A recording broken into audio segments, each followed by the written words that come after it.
कहते हैं कि मन इतना चंचल होता है कि यदि वह नियंत्रण में न रहे तो व्यक्ति अशांत महसूस करने लगता है। ये अशांति मन में एक पल में आने वाले सैकड़ों सवालों के कारण होती है और यह अशांति तब तक बनी रहती है जब तक कि व्यक्ति को मन में चल रहे सवालों का जवाब नहीं मिल जाता। ऐसे में तो यही लगता है कि मन को शांत रखना बेहद जरूरी है, लेकिन सवाल यह उठता है कि आखिर हम मन को शांत कैसे कर सकते हैं। गौतम बुद्ध के मुताबिक मन को शांत करने के लिए उसे समझना जरूरी है। गौतम बुद्ध के बताए वे तरीके जिनसे मन को समझना आसान होगा और हम उस पर कंट्रोल करने का प्रयास कर सकेंगे, मन को जानने से जुड़ी है। गौतम बुद्ध की ये कहानी है। पहला चरण। एक बार एक व्यक्ति गौतम बुद्ध के पास गया और पूछा कि मन को नियंत्रित करने का पहला चरण क्या है। बुद्ध कहते हैं, अपने मन को समझने का पहला चरण है इसके द्वारा दिए गए लालच की व्यर्थता को देखना समझना। दरअसल जब मन अनशांत होता है तो कई तरह की लालच देता है और जिसने मन द्वारा दिए इन लालचों को पहचान लिया, समझ लो कि उसने मन को समझने का पहला चरण समझ लिया। फिर व्यक्ति बुद्ध से पूछता है कि लेकिन हमें यह कैसे पता चलेगा हमारा मन हमें लालच दे रहा है और वह लालच व्यर्थ है। इसका जवाब देते हुए बुद्ध कहते हैं, अनुभव से। मनुष्य मन के लालच से जिस कार्य को अतिपूर्वक करता है उसमें उसे हानि ही होती है और हानि के बाद ही उसे अनुभव होता है। जैसे जिसने वास्तव में यह देख लिया कि नशा करना केवल दुख है, वह नशा मुक्त होना शुरू कर देगा। वहीं जिसने जान लिया कि ईश्वरया से खुद का नाश होता है, वह ईश्वरया से मुक्त हो जाएगा। मन को समझने का यही पहला चरण है।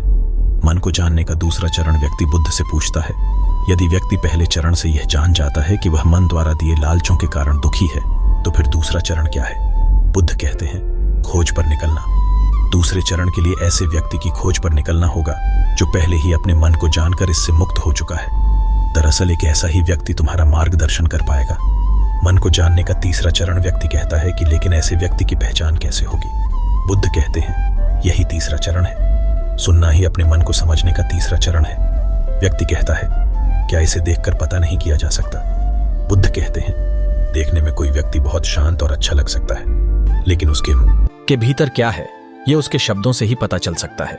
लेकिन किसी की बातों पर तब तक विश्वास नहीं करना चाहिए जब तक कि वह तुम्हारे विवेक की कसौटी पर खरा न उतरे। मन को जानने का चौथा चरण गौतम बुद्ध कहते हैं कि कर्म ही मन को समझने का चौथा चरण है। खुद को जानने के लिए सही दिशा में कर्म करना जरूरी है, लेकिन कर्म करते हुए व्यक्ति हर बार दो गलतियां करता है। पहली गलती यह कि शुरुआत ही नहीं करना और दूसरी गलती यह कि पूरा रास्ता तय न करना। इन दोनों ही गलतियों के पीछे हमारा मन होता है।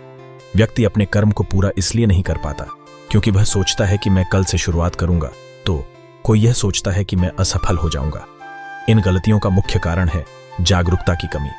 इसके बिना मन व्यक्ति को सही दिशा में चलने ही नहीं देता। मन को जानने का पांचवां चरण गौतम बुद्ध कहते हैं कि मन को जानने और समझने का पांचवां चरण है जागरूकता।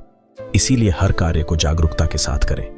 बिना जागरूकता के साथ किया गया कार्य या फिर जिया गया क्षण मृत्यु के समान है। व्यक्ति बुद्ध से पूछता है, अपने जागरूकता के स्तर को कैसे बढ़ाया जा सकता है। बुद्ध ने जवाब दिया, ध्यान से। मन को जानने का छठा और अंतिम चरण ध्यान ही मन को जानने, समझने और नियंत्रित करने का अंतिम चरण है। यानी ध्यान ही वह नाव है जिस पर बैठ मन रूपी नदी को पार किया जा सकता है। जिस व्यक्ति ने इन शुरुआती 5 चरणों से मन को जान लिया, उसने अपन मन को जीत लिया, उस पर काबू पा लिया।